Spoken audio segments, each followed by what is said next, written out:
Grammar seringkali menjadi momok bagi mereka yang ingin mengikuti tes TOEFL. Konon, grammar yang diujikan pada tes TOEFL itu tingkat kesulitannya sangat tinggi. Benarkah demikian?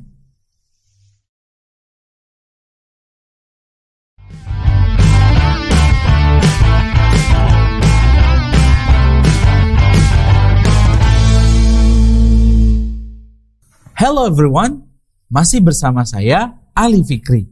Kali ini kita pelajari terkait dengan bagian kedua dalam soal TOEFL PBT, yaitu Structure and Written Expression. Structure and Written Expression ini adalah bagian soal di mana ada 40 soal yang menguji pemahaman kita terkait dengan materi grammar. Nah, banyak yang merasa bagian ini tuh adalah bagian yang paling sulit. Tapi benarkah demikian? Ternyata jawabannya tidak. Justru dalam bagian grammar ini yang sering ditanya adalah dasar-dasar dalam grammar itu sendiri. Nah, terkait dengan grammar pasti nggak akan lepas dari yang namanya struktur sebuah kalimat. Nah, pada bagian ini memang ada dua jenis model soal yang diujikan. Pertama, ada sentence pattern, dan yang kedua adalah error recognition. Dan dalam video kali ini kita akan fokus mempelajari sentence pattern.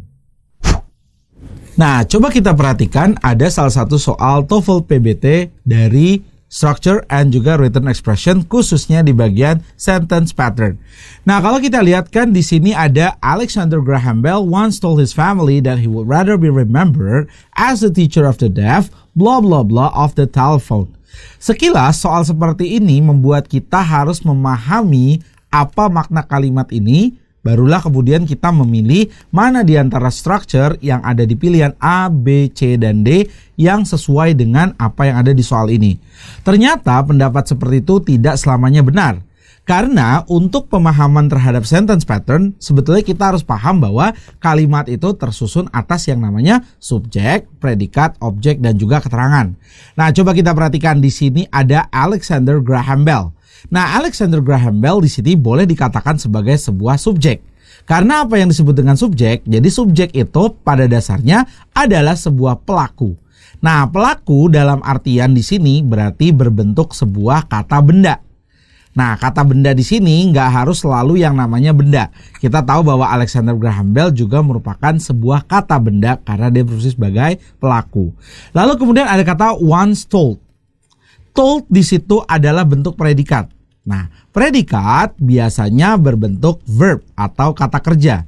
Kenapa? Karena dia di sini berarti adalah sebagai sebuah tindakan dari si pelaku. Nah, jadi pelaku melakukan apa dalam bentuk sebuah kata kerja. Lalu kayak kemudian di sini kita lihat ada kata his family. Jadi his family di sini adalah sebuah bentuk objek ya.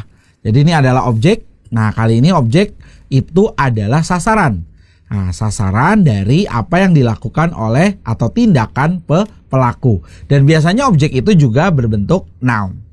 Nah, tapi kita lihat di sini ada kata that ya. That di sini adalah sebagai sebuah penghubung. Kenapa dikatakan penghubung? Karena kita perhatikan lagi, jadi setelah kata that itu kemudian diikuti oleh kalimat lagi. Nih, ada he. He itu kan juga pronoun yang digunakan sebagai subjek. Lalu ada would rather be remembered.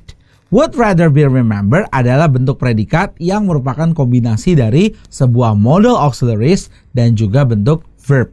Tapi di sini dalam bentuk posisi verb 3. Lalu kemudian ada kata s.